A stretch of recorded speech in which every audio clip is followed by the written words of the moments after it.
Ai, ai.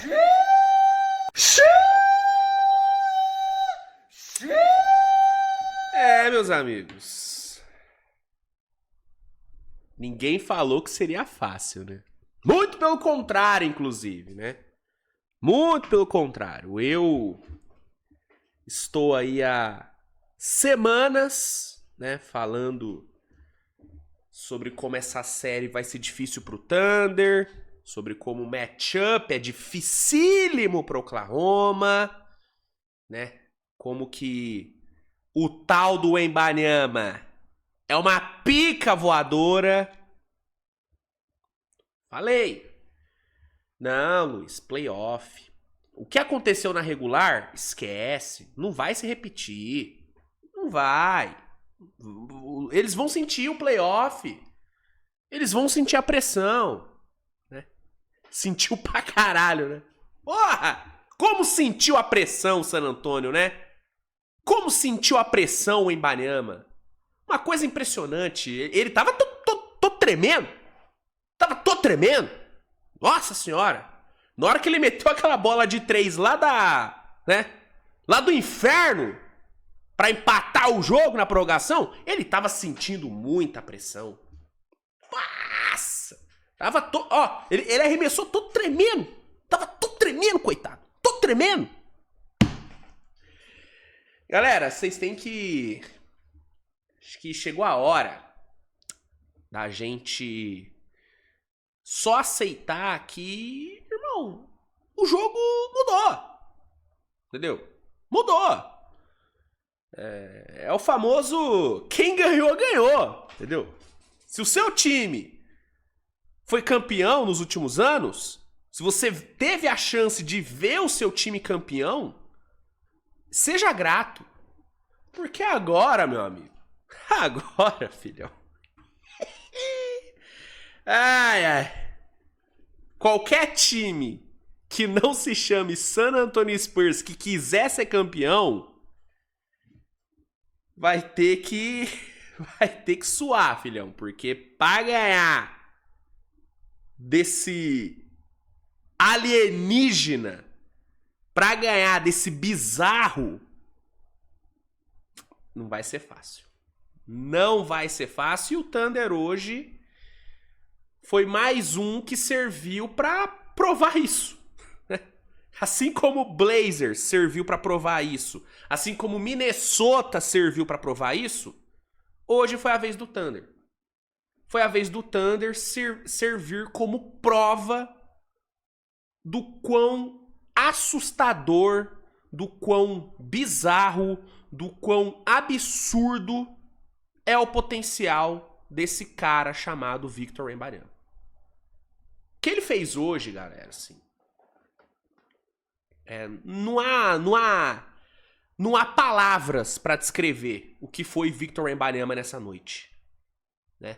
Enfrentando o atual campeão, enfrentando uma defesa geracional, uma das melhores defesas da história, enfrentando o atual back-to-back MVP, que recebeu o troféu hoje. Inclusive, obrigado, Adam Silver.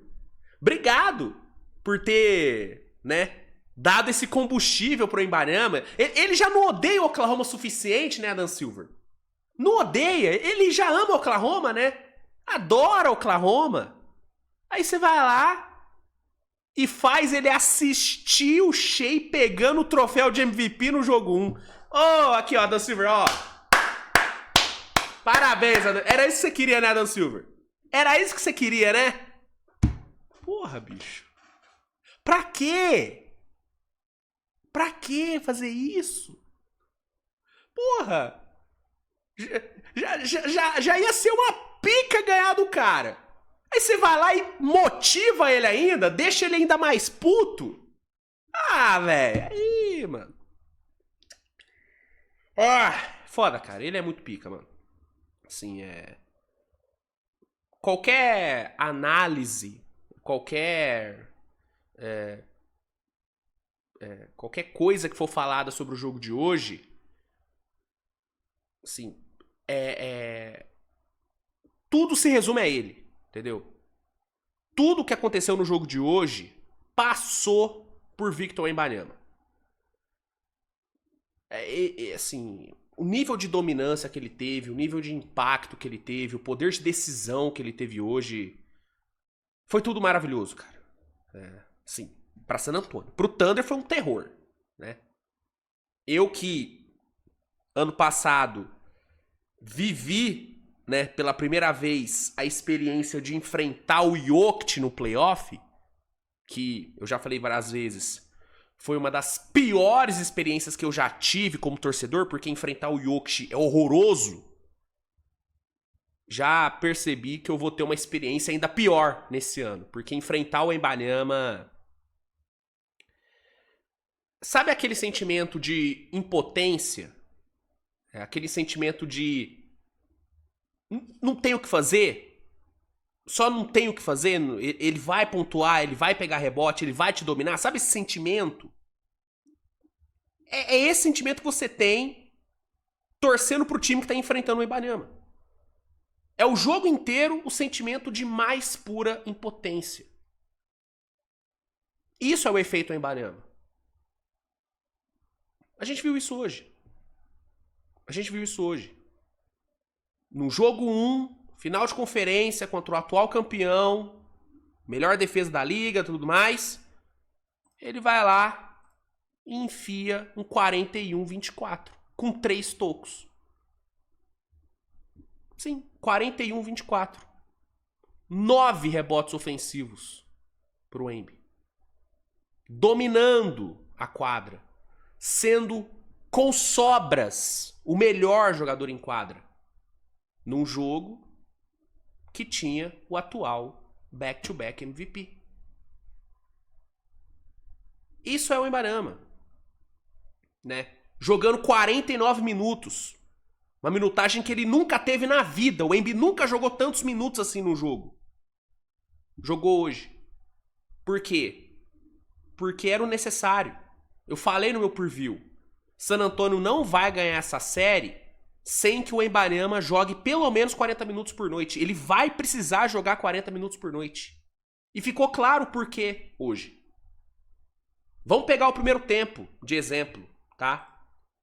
O primeiro tempo terminou com o Spurs vencendo, né? Com o Spurs indo pro intervalo vencendo por 7. O Wemby jogou no primeiro tempo 19 minutos. Com ele em quadra, San Antonio venceu o Thunder por 15. Tá? Venceu o Thunder por 15. Sem ele, nos 5 minutos que ele ficou fora, o Thunder venceu o Spurs por 8. Então, ter o Wemby em quadra vai ser fundamental para San Antonio. Ter o Wemby pelo maior tempo possível em quadra vai fazer com que o Spurs domine o jogo. Porque com ele em quadra, o Spurs tira todas as opções que o Thunder tem. Obriga o Thunder a fazer algo que o Thunder não é bom, que é o quê? Arremessar de 3. Hoje, cara, assim, a quantidade de vezes que o Thunder pisou no garrafão e se cagou, usando o português correto, foi absurda. Assim, absurda. Thunder toda hora pisava no garrafão, peidava. Por quê? Porque tinha um colosso de 3 metros de altura ali protegendo o garrafão.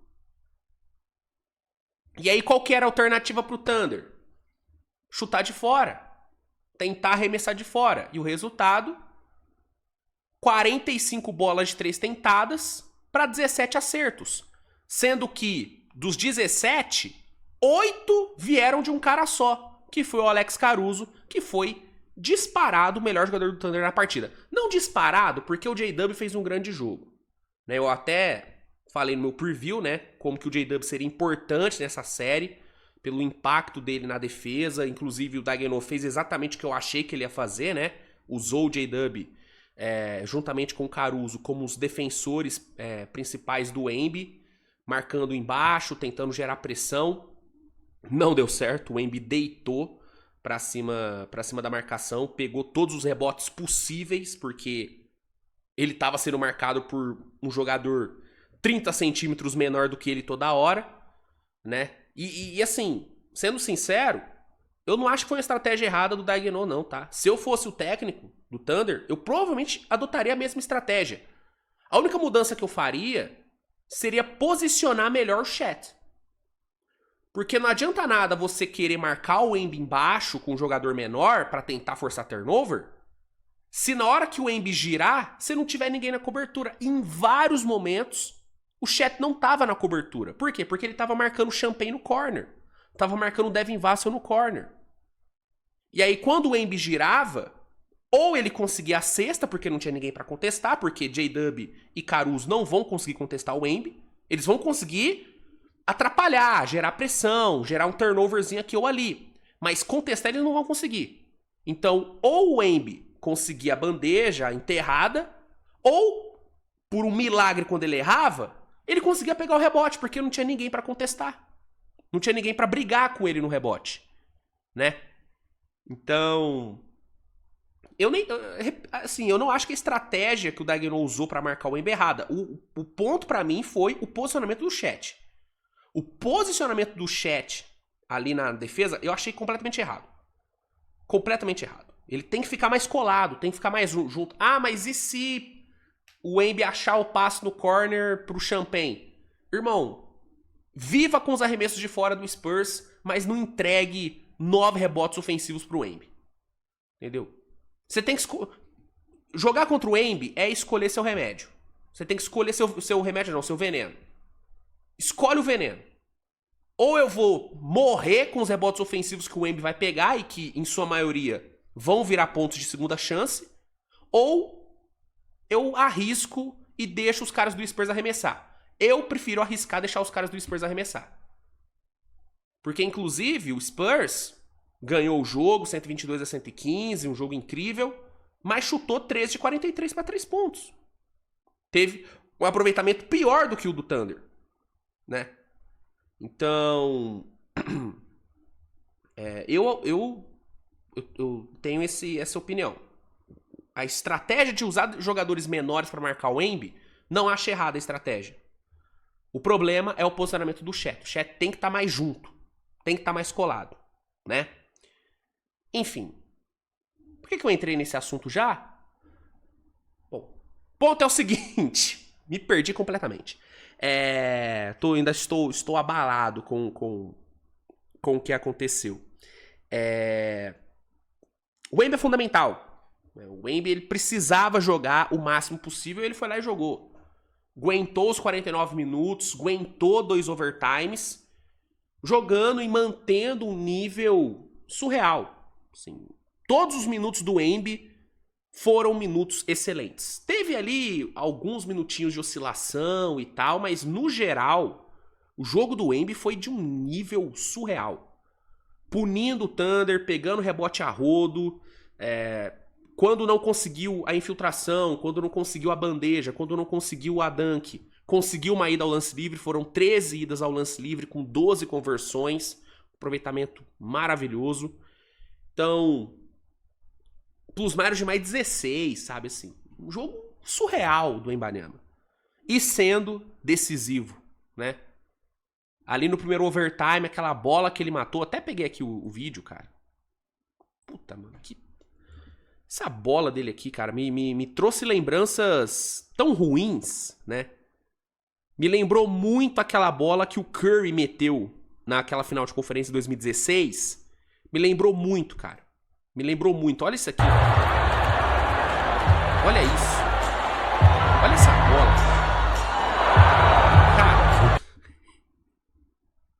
Olha da onde ele matou essa bola, irmão. O bicho, ele é assustador, cara. Ele é assustador. E aqui a gente tá falando de um momento onde o Thunder tava ganhando por 3 na prorrogação, depois de ter fechado o jogo mó bem, o final de quarto período do Thunder foi muito bom, com o Shea aparecendo, com o Caruso, né, conseguindo jogadas gigantescas, juntamente ali do J-Dub. Ah, lembrei porque eu tava falando da marcação do Embi, porque eu falei do J-Dub, né? da importância do J-Dub. J-Dub jogou pra caralho. J-Dub e Caruso foram os melhores jogadores do Thunder hoje, tá? Os melhores jogadores. Eles apareceram bem ali no final, conseguiram jogadas importantes. Teve ali naquele finalzinho, né, o Shea e o Wemby trocando ali cestas. No final do quarto período, o Chet teve uma das suas raras aparições no jogo, que foi aquele tocaço, que ali sim ele estava bem posicionado, né? Ali sim ele estava bem, porque foi uma jogada onde a bola foi pro Wemby, Kayson e Caruso fizeram ali, né, os primeiros combates, deram ali uma atrapalhada no Wemby, e o Chet apareceu rápido na cobertura para dar o toco. Aquela foi uma jogada... É aquilo que o Thunder deveria ter feito durante o jogo. Era aquele posicionamento que o Chet deveria ter tido durante o jogo, que ele acabou não tendo, né? Então, o Thunder fechou muito bem o jogo, né, no quarto período. Vai pro overtime, o Thunder faz um ótimo primeiro overtime. Desperdiça alguns contra-ataques que não dava pra ter desperdiçado, né? O Thunder no overtime desperdiçou uns 2 contra-ataques de 2 contra 1 que, cara, não dá pra desperdiçar contra esse time do Spurs. As chances que o Thunder tem as chances que o Thunder tiver nessa série de castigar na transição, o Thunder não pode desperdiçar. Assim como o Thunder não pode desperdiçar arremessos wide opens, como desperdiçou vários hoje, inclusive, o Thunder não pode desperdiçar contra-ataques. E o Thunder desperdiçou vários contra-ataques. No overtime foram 2 que não dava pra errar, né? Um com o J-Dub e outro com o AJ, que ele saiu livre, né? Era ele e o Chet livres no contra-ataque. E ao invés de, né, tentar um arremesso mais simples e filtrar, porque o Wemby tava na defesa. Né? Na defesa não, ele tava no ataque, melhor dizendo. Ele não tava na defesa ainda, então dava pra ele ter tentado uma infiltração, dava pra ele ter tentado um mid-range. Ele tenta uma bola de 3 com 20 segundos de posse. Erra. E aí o Thunder desperdiça, o Thunder perde a chance de marcar 4 pontos que poderiam ser decisivos. E aí, pra punir, o que acontece? Faltando ali poucos segundos pra acabar, o Wembanyama vai lá e me mete essa bola de 3 que empata o jogo. O J-Dub até teve a chance de ganhar ali no final, mas ele acaba errando a bola de 3. Aí na última posse do overtime, o Caruso consegue um tocaço pra cima do Castle na última posse. E a gente vai pro segundo overtime, que foi completamente dominado pelo Wembanyama. Né, o segundo overtime foi todo do Wemby. Né, o Wemby fez tudo no segundo overtime. Pegou todos os rebotes, conseguiu as infiltrações, conseguiu um pôster absurdo pra cima do Chet, né, que foi meio que uma revanche pelo toco que ele tomou ali no final do quarto período. E finalizou com um tocaço pra cima do J-Dub. Saiu, né, meteu uma pose ali pro banco do Spurs depois, né, meteu ali uma posezona assim, né. O Wemby, ele é muito aura, né. Tudo que o Wemby faz tem aura, é uma coisa, né, fantástica. E termina o jogo com essa statline absurda. O primeiro jogador do Spurs a conseguir um 40-20 nos playoffs desde David Robinson, o mais jovem a conseguir isso. E o Spurs ganha esse jogo com o Wemby, né, mostrando por que o futuro do basquete, por que o futuro da NBA é dele. Sim, o Shea ganhou o MVP nesse ano, merecido e tudo mais. Mas, irmão, a partir do ano que vem, filhão, esquece. Esquece. O Wemby, ele vai dominar, entendeu? Quando eu falo quem ganhou, ganhou, eu tô falando quem ganhou título, quem foi campeão foi, e quem foi MVP, quem foi DPOY, foi. Porque a partir de agora é tudo do Wemby. Vai ser tudo dele, irmão, esquece. Eu falei durante a série contra o Blazers que o Wemby provavelmente entraria na próxima temporada, né, sendo o segundo melhor jogador de basquete do mundo atrás do Jokic. Eu vou além. Dependendo do que acontecer nessa final de conferência e nas finais da NBA, o Wemby entra na próxima temporada já sendo o melhor jogador de basquete do mundo. Já sendo, tá? Se é que ele já não é. Se é que ele já não é. Eu reforço o que eu venho falando a temporada inteira. Não existe X-Factor maior no basquete mundial do que Victor Wembanyama. Ele é o jogador mais impactante do basquete mundial. A capacidade que ele tem de influenciar no jogo, nenhum jogador tem. Nenhum. Porque é um cara que ele pode ficar 1 de 10 no field goal. Ele ainda pode ser o jogador mais impactante em quadra por conta da defesa dele. Né? E vamos traçar o paralelo com o Shea, né? Shea fez um jogo ruim. Jogo ruim, tá? O que salvou o jogo do Shea foi o quarto período e as 2 prorrogações, porque aí ele conseguiu farmar alguns pontinhos. No final do quarto período ele conseguiu jogadas importantes, né, que foram fundamentais pro Thunder conseguir forçar a prorrogação. Terminou com seus 24 pontos, com suas 12 assistências, com seus 5 roubos de bola. Mas foi um jogo péssimo do Shea. Foi um jogo que ele terminou com plus-minus de menos 15. Um jogo terrível. 7 de 23 no field goal. Entendeu? Jogo horrível. E o Shea é um jogador que defende bem e tudo mais. Só que um 7 de 23 pro Shea é diferente de um 7 de 23 do Embiid. Porque se o Embiid tem um 7 de 23 no jogo, ele ainda termina com plus-minus positivo. Por conta de tudo que ele consegue fazer na defesa. O Shea, por melhor defensor que ele seja, e cara, ele roubou 5 bolas. Ele não consegue ter metade do impacto que o Embiid tem. Isso não é algo ruim pro Shea. É porque o Embiid é muito absurdo. Essa é a diferença, cara. Entendeu? E hoje essa diferença ficou clara, assim.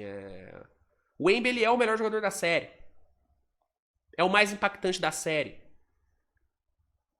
E ganhou o jogo. Claro, não ganhou sozinho. San Antonio fez um jogo fantástico, assim. O San Antonio tava sem o De'Aaron Fox. É importante falar sobre isso. O segundo melhor jogador ofensivo de San Antonio não tava jogando.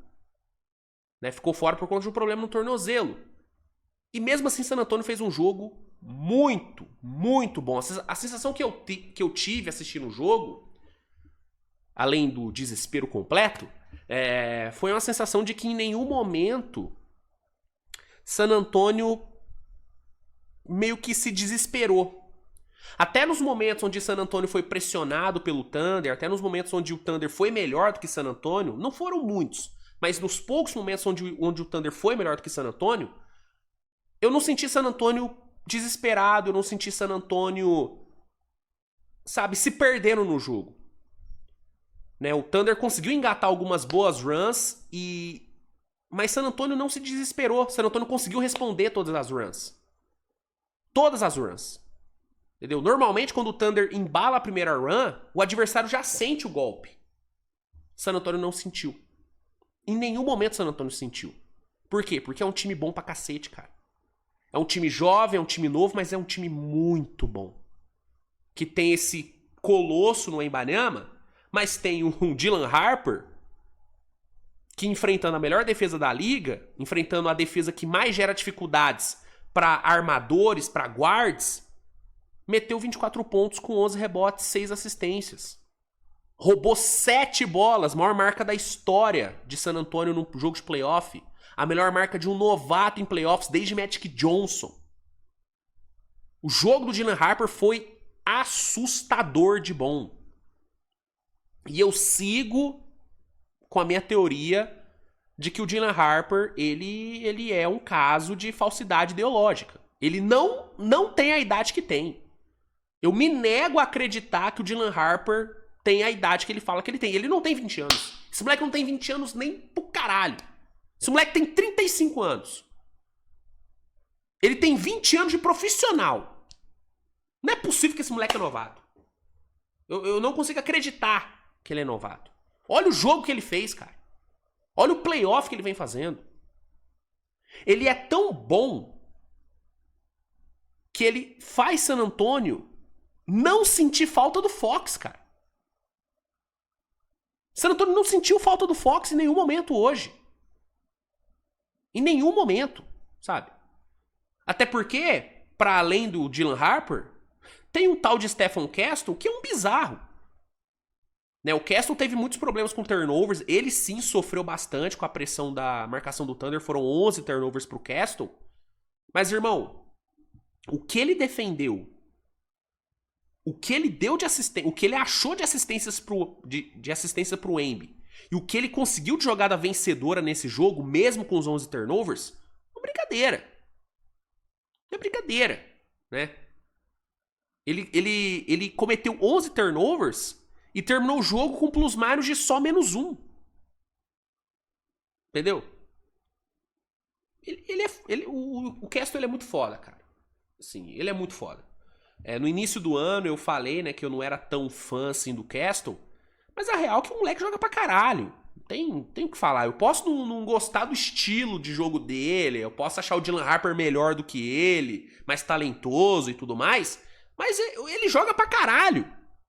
O Castle joga pra caralho também, né? Joga pra caralho. Então, o Embi foi fantástico, mas o time do Spurs foi fantástico, né? O Mitch Johnson fez um trabalho muito bom pro jogo de hoje, o plano defensivo dele foi muito bem feito, né? As dobras em cima do Shai fizeram muito efeito, né? Muito do jogo péssimo que o Shai teve foi por conta das dobras em cima dele, que foram muito, muito ajustadas, né? As coberturas, as ajudas foram muito bem feitas. O San Antonio pegou o que o Lakers fez, né? E fez 10 vezes melhor. O Lakers foi muito bem dobrando em cima do Shai, gerou muitas dificuldades pro Shai na série. O Spurs pegou isso que o Lakers fez e elevou à 15ª potência. Entendeu? Impressionante, cara. Impressionante como que o Spurs não deu liberdade pro Shai, cara. Assim, não é que o Shai foi marcado por 1, por 2. O Shai, em alguns momentos, estava sendo marcado por 3 caras. Entendeu? O Shai invadia ali a área restrita, tinha 3 malucos ao redor dele. E aí, o que ele tinha pra fazer? Ou ele arriscava um arremesso contestado, que muitas vezes era contestado pelo próprio Wembanyama, que é onipresente em quadra, ou ele soltava um passe pra fora, que a maioria das vezes foi mal aproveitado. Os passes que não caíram na mão do Alex Caruso foram mal aproveitados, porque o Thunder não conseguia matar a bola, né? O Chet matou 2 de 4, o Chet, inclusive, um adendo, jogo muito apático do Chet, conseguiu aquele toco no final do quarto período, que foi maravilhoso, mas nossa senhora, que jogo covarde do Chet. Covarde. Eu entendo que a estratégia do Daguenot era pro Chet não ser esse primeiro embate do Wemby, eu entendo tudo isso. Mas, cara, ele tem que ter mais atitude, mano. Ele tem que ter mais atitude. Quando ele viu que o Wemby tava dominando os rebotes do jeito que tava, irmão, dá 2 passinhos pra dentro e briga pelo rebote. Se impõe, entendeu? Porra, na hora que ele deu aquele toco no Wemby no quarto período, eu falei, caralho, na prorrogação ele vai voar. Porque a confiança foi lá em cima. Não foi. Sumiu, murchou. Murchou. Jogo terrível do Chet. O Dort ficou 1 de 5. O Dort hoje completamente irrelevante no jogo. Jogo terrível do Dort. J-Dub fez um bom jogo. J-Dub hoje não tem o que criticar do J-Dub, né? Ele e o Caruso foram quem carregaram o time hoje. Ainda matou uma bolinha de 3 ali no final pra dar uma esperança pro Thunder, mas, né, parou por aí. Aí o Caruso foi incrível, 8 de 14 pra 3 pontos. Se não me engano, foi a maior marca de bola de 3 do Caruso na carreira, né, se não me engano. Um leão na defesa, dando 2 tocos, pegando 2 rebotes, né, conseguindo incomodar, né, o Wemby, né? Ele e o J-Dub foram os únicos que conseguiram ali minimamente incomodar o Wemby, e ainda assim o Wemby fez o que fez. Mas aí o Aaron, cara, assim, o Aaron Wiggins ter começado o segundo quarto jogando foi uma loucura, assim. Uma loucura. O Daguenot hoje ele tem muito sangue nas mãos, tá? Tem muito sangue nas mãos. As rotações que ele usou, assim, cara, o Daguenot muito mal, cara. O posicionamento, muito do posicionamento ruim do Chet na defesa, muito longe do garrafão, como eu já falei, se deu, com certeza foi indicação do Daguenot. Foi ordem do Daguenot, entendeu? Por isso que eu falo que o Chet ele tinha que se impor. Ele tinha que ter chegado no Daguenot e falou, Daguenot, te falar, o cara tá pegando 40 rebote, filho. Deixa eu ficar mais coladinho, deixa eu ficar mais próximo do garrafão. Vamos pagar esse arremesso de 3, mas não vamos deixar ele pegar tanto rebote assim. Falta ele se impor, cara. Falta ele se impor, entendeu? Isso que me incomoda muito no chat. Ele tá fazendo um playoff incrível, tá? O playoff dele é incrível, né? Mas ele ainda...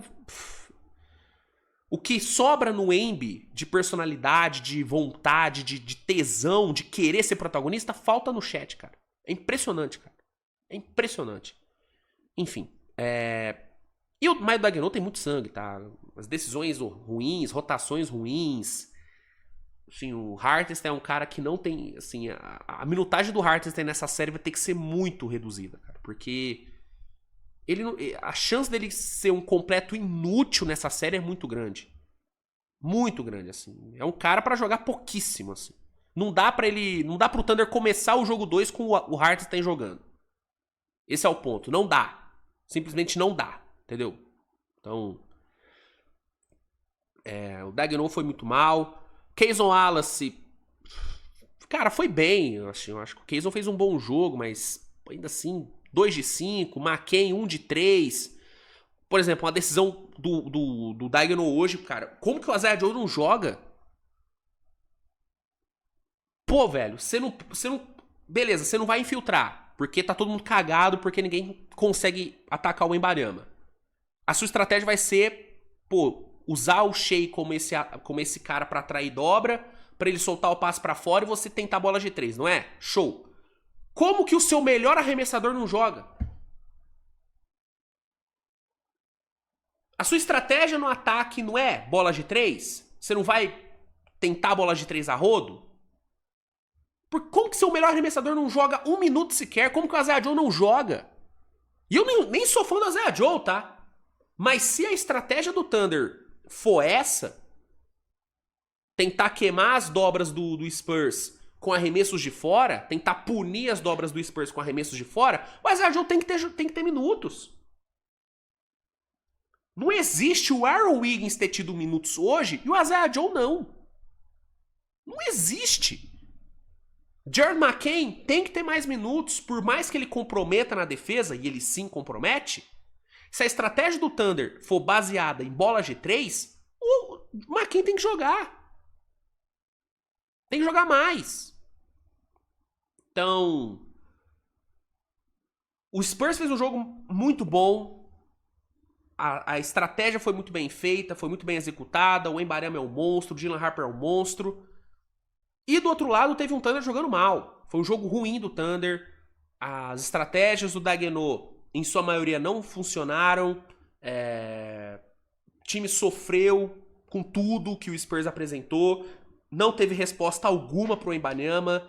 Não teve resposta para as dobras que o Spurs jogou em cima do Shea. O Shea sofreu demais no jogo de hoje. Um dos piores jogos do Shea na temporada. Apesar dos números não parecerem tão ruins, não foi um jogo bom do Shea. Definitivamente não foi um jogo bom do Shea. O AJ Mitchell fez um jogo horrível também. Não tem como não citar. Um jogo terrível do AJ. Aquela bola de 3 que ele errou ali no segundo overtime. Pô, o que eu xinguei ele foi brincadeira. Não existe ele errar aquela bola de 3. Não no segundo, né? Foi no primeiro overtime, desculpa. No primeiro overtime. Não existe ele desperdiçar aquele contra-ataque. E, cara, é isso, assim. Em resumo, é isso. Não tem muito mais o que falar. O Spurs merecidamente venceu o jogo 1. Foi o melhor time durante todo o jogo. O Thunder deu esperança, foi guerreiro, conseguiu forçar a prorrogação e tal. Mas o time jogou mal, muito, pelo jogo maravilhoso que o Spurs fez. Acima do Thunder ter feito um jogo ruim, teve um Spurs jogando muito bem, né? Teve um Spurs executando muito bem durante todo o jogo. E esse cara, ele é... Ele é bizarro, cara. Pô, essa cena aqui, ela é... Essa cena aqui é muita aura, cara. Olha aqui. Pô, essa cena aqui... Isso aqui é wallpaper, pô. Isso aqui é puro wallpaper. Isso aqui é... Porra! O torcedor do Spurs que não botar isso aqui de papel de parede do seu celular, do seu computador, é maluco. É maluco. É maluco, cara. Ele joga pra caralho. Ele joga pra cacete, tá maluco, gente. Enfim, Spurs abre a série com 1-0, rouba o mando do Oklahoma. O Thunder vai ter que ir pro jogo 2 com a faca nos dentes. Daigneault vai ter muito trabalho pra esse jogo 2, vai ter que corrigir muita coisa. Na minha opinião, primeira correção, posicionamento do Chat. Vai marcar o Embiid com jogadores menores? Beleza, o Chat tem que estar colado neles. Paga o arremesso de 3, mas deixa o Chat mais colado pra não ceder tanto rebote assim pro Embiid. Primeira mudança. Segunda mudança, Hartenstein, fora da rotação. Não tem como. Vai jogar minutos escassos só enquanto o Chat estiver no banco. Tem que jogar. Tem que começar o jogo com Shea, com o Dort. Eu já desisti de pedir o Dort fora da rotação. O Dort vai jogar. Então, Shea, Dort, J-Dub. Aí você bota o AJ, você bota um Kayson, enfim. O Caruso não vai ser titular, porque o Caruso ele tem...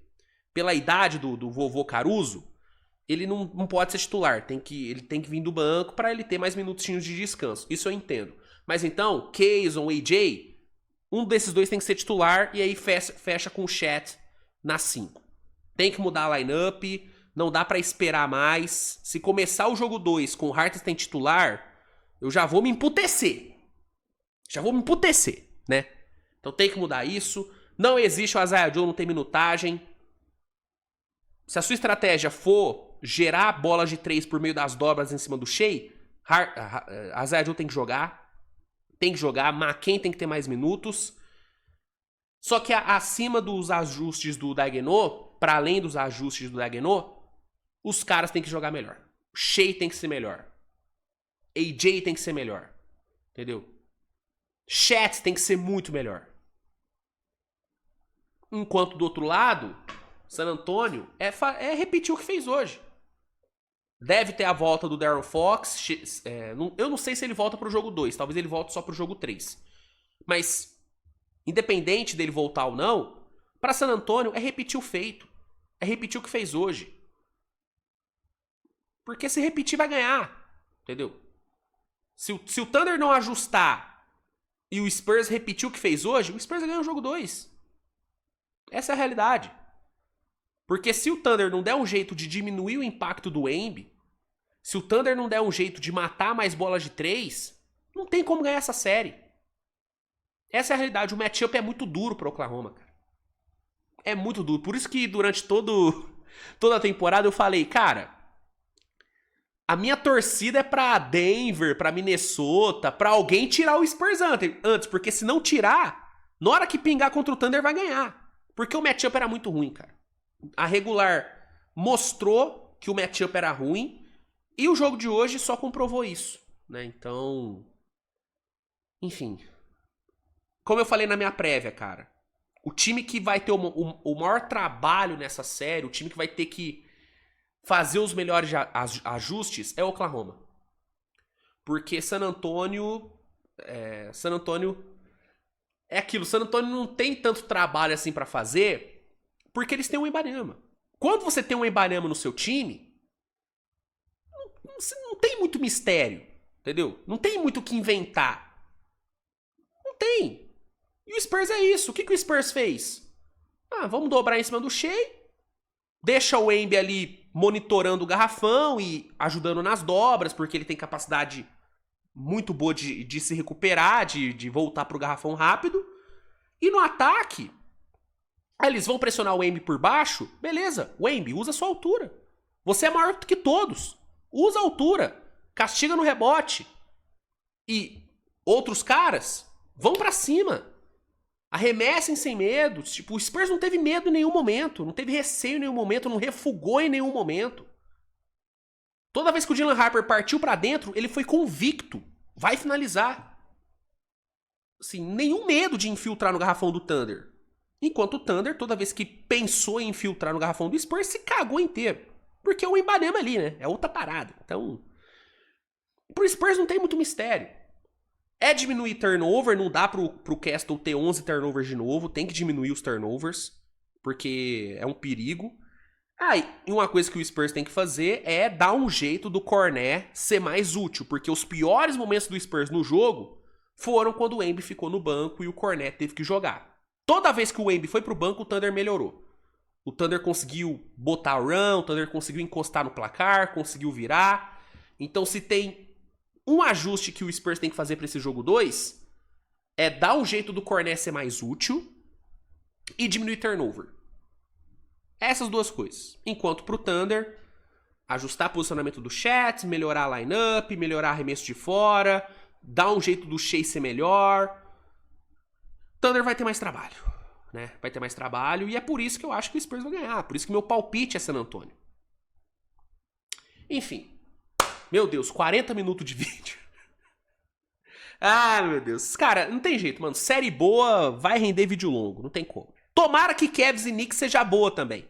Eu quero fazer 40 minutos de vídeo de Cavs e Knicks também. Tomara, tá?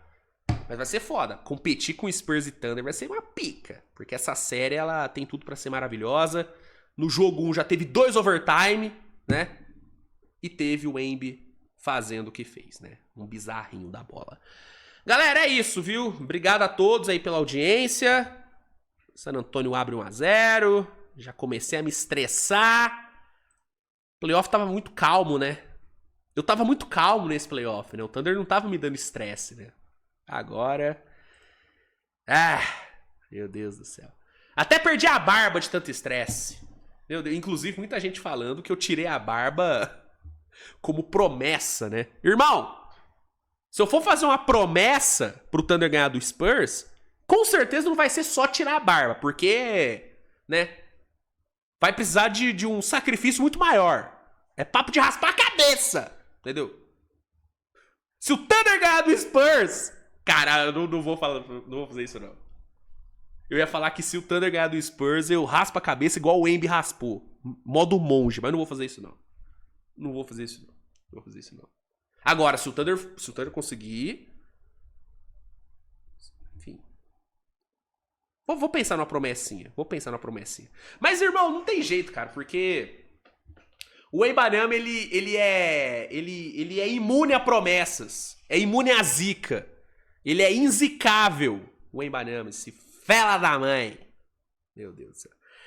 Ai, ai. É isso, gente. Obrigado a todos pela audiência. Tamo junto. Grande abraço. E... Meu Deus do céu. Porra, Minnesota. Como que você não tirou esse cara? Quem deixou esse cara chegar na final de conferência? Quem é o responsável por isso? Alguém tem que se explicar. Tamo junto, galera. Valeu, um abraço. Obrigado. Tamo junto. Valeu.